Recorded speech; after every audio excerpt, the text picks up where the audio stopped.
Salut à toi, c'est Marc, j'espère que tu vas bien. Aujourd'hui, on va s'intéresser aux compléments alimentaires et je vais surtout m'adresser aux débutants. Si tu débutes, tu as peut-être dû entendre autour de toi, il faut prendre des compléments alimentaires pour prendre du muscle. Il y a plein de choses qui se disent dessus. Aujourd'hui, je suis là pour t'éclairer. Je ne veux surtout pas que tu tombes dans le panneau de certains marketeurs qui sont là pour te vendre uniquement leurs produits. Donc, on va s'intéresser à la notion des compléments alimentaires de suite. Les compléments alimentaires, qu'est-ce que c'est? Comme son nom l'indique, ça complète ton alimentation. Par conséquent, les personnes qui prennent des compléments alimentaires, c'est qu'ils se disent simplement que leur alimentation n'est pas complète. Par conséquent, ils prennent des compléments.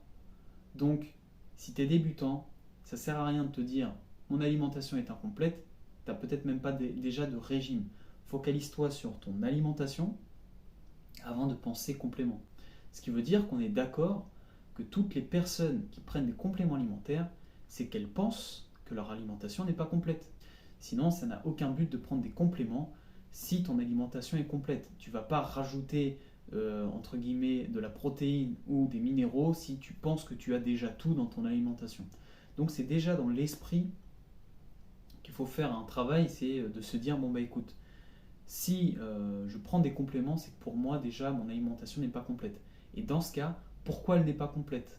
Est-ce que tu peux déjà régler quelques aspects de ton alimentation pour qu'elle devienne complète? Donc en fait, travaille sur la cause au lieu de la conséquence. Le deuxième point, c'est que les compléments alimentaires, c'est une notion qui est récente.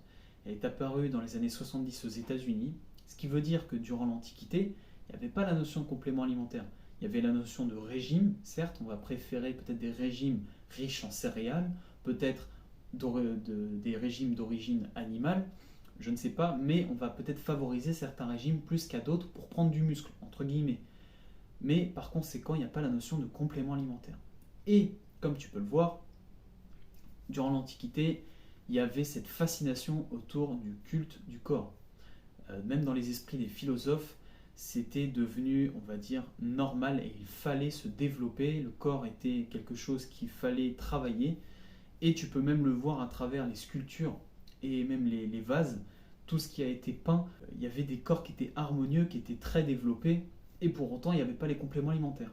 Donc, si tu penses que les compléments alimentaires sont obligatoires pour prendre du muscle, retire-toi ça de la tête. Bien évidemment que si nos anciens ne prenaient pas de compléments alimentaires et que pourtant ils se construisaient des physiques qui étaient impressionnants, tu n'es pas dans l'obligation de prendre des compléments alimentaires pour prendre du muscle.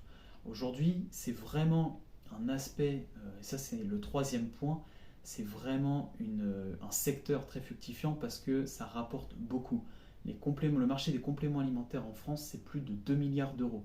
Bien évidemment qu'il n'y a pas que les sportifs qui prennent des compléments alimentaires. Donc certains marketeurs vont cibler une audience, entre guillemets des débutants qui ne s'y connaissent pas spécialement, et qui vont te dire, bon bah écoute, c'est très bien, ah, c'est parfait, tu vas t'entraîner, ouais mais par contre, si tu veux progresser, bah, il te faut ça. Et puis, ben oui, mais si tu prends de la protéine, il te faut aussi des minéraux. Et s'il te faut des minéraux, ben, il te faut peut-être ça aussi, et puis ça, etc. Et au final, tu t'en ressors avec un plein de courses en fait. Donc non, c'est pas le but. Si tu débutes la musculation, travaille et focalise-toi sur tes entraînements, sur tes mouvements, sur comment tu exécutes ton travail et sur ton alimentation. Et troisièmement, le repos, parce que c'est les trois facteurs pour progresser. L'alimentation, l'entraînement et la récupération. Si tu maîtrises ces trois facteurs-là, tu vas progresser. Ne te prends pas la tête avec les compléments alimentaires, ça pourra venir beaucoup plus tard. C'est vraiment une petite touche que tu viens ajouter. Dans certains cas, il y a des sportifs qui consomment énormément et qui n'arrivent pas à ingérer, entre guillemets, plusieurs repas, parce qu'il y a une sensation de satiété qui s'opère, et par conséquent, ils liquéfient leur apport. Et c'est là où les protéines peuvent rentrer en jeu. Tu viens liquéfier, donc tu bois, et c'est plus facilement assimilable puisque vu que c'est pas à l'état solide, c'est à l'état liquide, ton organisme vient assimiler plus facilement la dose de protéines que tu lui donnes.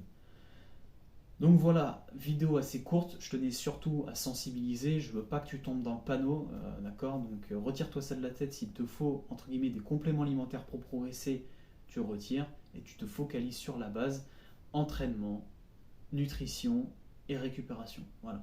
Si tu ne progresses pas, c'est qu'il y a un de ces trois facteurs-là qui n'est pas sollicité, qu'il y a un des trois facteurs en fait qui pêche. Et c'est sur un des trois facteurs qu'il faut que tu progresses, c'est tout.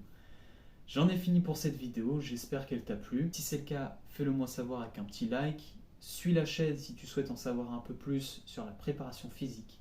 Et sur ce, je te dis, prends soin de toi et on se dit à la prochaine.